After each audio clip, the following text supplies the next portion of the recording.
హైదరాబాద్ సనత్ నగర్ లో నిర్మించిన టిమ్స్ ఆసుపత్రి ప్రారంభోత్సవానికి ముహూర్తం ఖరారైంది. ఉగాది పండుగ రోజున ఈ ఆసుపత్రిని ప్రారంభించి ప్రజలకు అంకితం చేయాలని తెలంగాణ ప్రభుత్వం నిర్ణయించింది. పేదలకు కార్పొరేట్ స్థాయి సూపర్ స్పెషాలిటీ వైద్యాన్ని పూర్తి ఉచితంగా అందించే లక్ష్యంతో ప్రభుత్వం ప్రతిష్టాత్మకంగా ఈ ఆసుపత్రిని నిర్మించింది.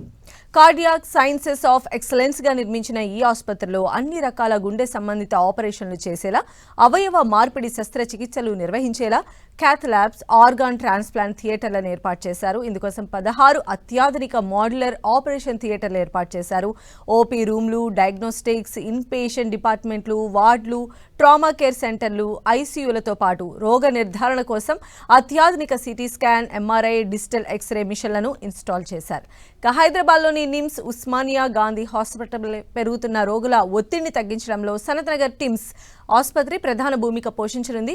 ఆయా హాస్పిటళ్లలో శస్త్రచికిత్సల కోసం నెలల తరబడి వేచి చూస్తున్న రోగులను ఇక్కడికి రిఫర్ చేసి త్వరితగతిన వైద్యం అందించే వీలు కలుగుతుంది. రోగులకు ఓపీ రిజిస్ట్రేషన్ నుంచి డిశ్చార్జ్ వరకు ఎలాంటి ఇబ్బందులు లేకుండా ఈహెచ్ఎంఐఎస్ సాఫ్ట్వేర్ ద్వారా సేవలను అనుసంధానించనున్నారు. ఆసుపత్రి ప్రారంభోత్సవంలో భాగంగా సివిల్ పనులు, ఎక్విప్మెంట్ ట్రయల్స్ అన్ని పూర్తి చేసి వైద్య సేవలు అందించేందుకు సిద్ధం చేయాలని రాష్ట్ర వైద్య ఆరోగ్య శాఖ మంత్రి దామోదర రాజనరసింహ అధికారులను ఆదేశించారు. ఈ ఆసుపత్రి పనుల పురోగతి, డాక్టర్లు, సిబ్బంది నియామకంపై మంత్రి ఉన్నత స్థాయి సమీక్ష నిర్వహించారు.